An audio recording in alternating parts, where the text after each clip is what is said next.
Mega family అంటే మూలం megastar Nagababu, Pawan Kalyan. ఇప్పుడు ఈ ముగ్గురికి అల్లు అర్జున్ దూరం అయిపోయినట్లుగా కనిపిస్తోంది.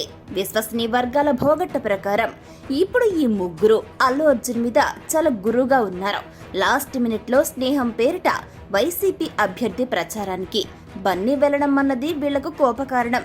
ఈ కోపాన్ని నాగబాబు ప్రత్యక్షంగానే వ్యక్తం చేశారు. మనోడైనా సరే పగోడే అనే రీతిలో ట్వీట్ వేశారు.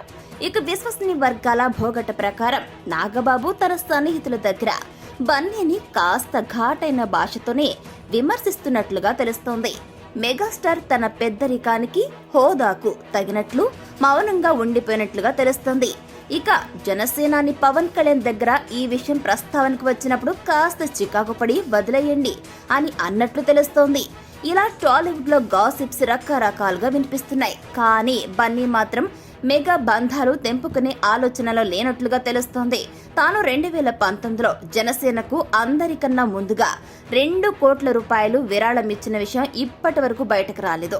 అలాగే నాగబాబు ఆర్థిక కష్టాల్లో ఉన్నప్పుడు బన్నీనే నా పేరు సూర్య సినిమాకు ప్రెజెంటర్ గా పేరు వేయించి కొంత సాయం అందేలా చేశారు.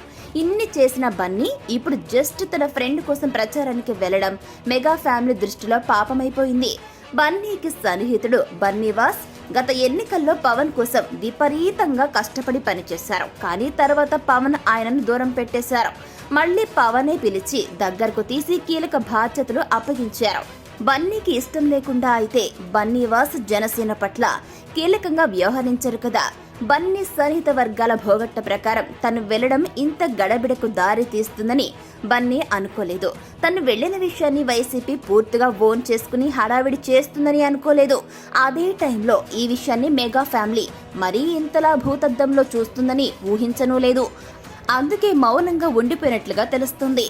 కానీ మెగా ఫ్యామిలీ జనాలు తమ అంతర్గత సంభాషణల్లో మాత్రం బన్నీ మీద కారాలు మిరియాలు నూరుతున్నట్లుగా తెలుస్తోంది. ఒక కీలకమైన వ్యక్తి పరుషమైన తిట్లు కూడా వాడుతున్నారని గాసిప్స్ వినిపిస్తున్నాయి.